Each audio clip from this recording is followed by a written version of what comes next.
You ever had one of those days where you wake up and you get everything all ready? You get your microphone ready and you start recording and you wander away for a good few minutes and upload and then realize you never switched the microphone on. So basically, what I've just done for the last few minutes is just have me talking away, not being able to hear a word. So quite funny, that one. Anyway, I digress. Good morning to you all. And of that little technical hiccup, let's get cracking with today. And I just want to say to those who are watching this, this is a kind of like a spiritual chat kind of thing, for want of a better words. So if you're into spirituality, do try and stay to the end. And I understand you may have stumbled across this. If you're not, then obviously, you'll probably move on. That's fine. But those who are of that slant, please do stay. I always start with a bit of gratitude first and then the hub of the message. So today I'm going to put some gratitude out there, and the first thing I'm going to say I'm grateful for is the incredible 71 views that I had yesterday, which is for me is considerable because anyone that knows me has seen my views have been hovering somewhere between about sometimes literally 4 or 5 going up to about 20 odd, which is kind of nice. But obviously, I'd love to reach out to more people and people to interact. So that was quite a nice touch. No one actually liked the comments or the video, so I'm still thinking, am I reaching out to the right people here?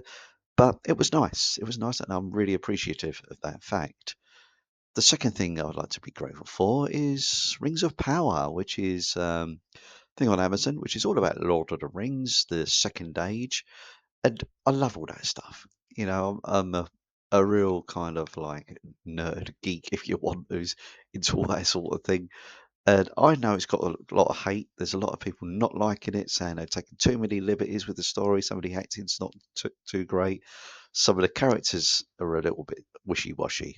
And as I say, some of the what they've done is obviously a sacrilege. But I would say this to those people: would you rather have nothing?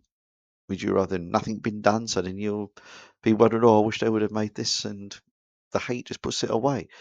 I think it's okay. It's good entertainment. It's definitely worth watching, and I look forward to the last instalment next week. I just hope they do some more series, but with the amount of hating that's going around, not so sure there will be.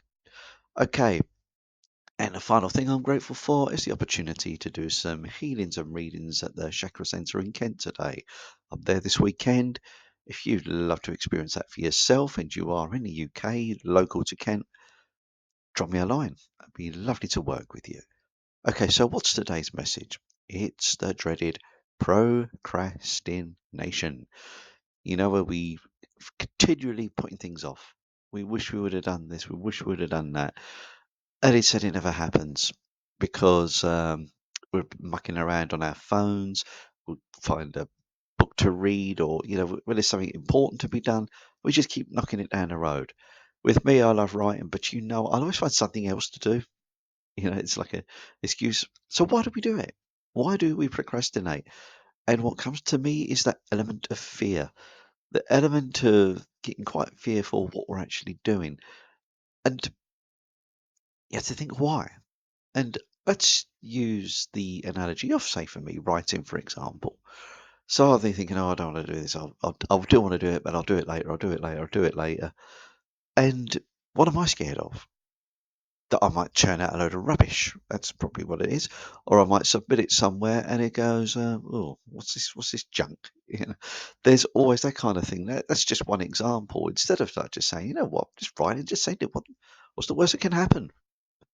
And when you get over that kind of fear, then we can move on from that. And obviously, people in their working lives, I was the same. I'd have some sort of like a horrible query of, oh, it's going to take forever to do this.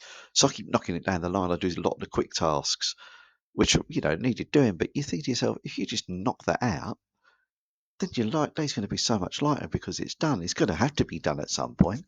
So why not do those heavy chores, get them out of the way? So things that come to mind. Maybe at times we need a bit of organisation where we can just sort of like literally write a timetable of what needs doing and sticking to it. So, for example, and it could be the mundane thing. So, like wash car at 10 o'clock. You wrote it down. Go out there and do it. Unless, like today, it's hammering down with rain. Probably not such a good idea. But you just change it.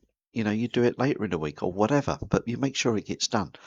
These are little things, little tricks that we can make our life easier and step away from that fear, because there will be that fear element in there somewhere. It might be a tiny tincture of fear, it could be something big, but ultimately we will need to get those things done, won't we? Anyway, that's my thoughts for today. Thank you for stopping by. And what's your thoughts on procrastination? If you're here now, what are you putting off? Put it down in the comments below and let's see if we can crack that code. Much love. Take care. Enjoy your day.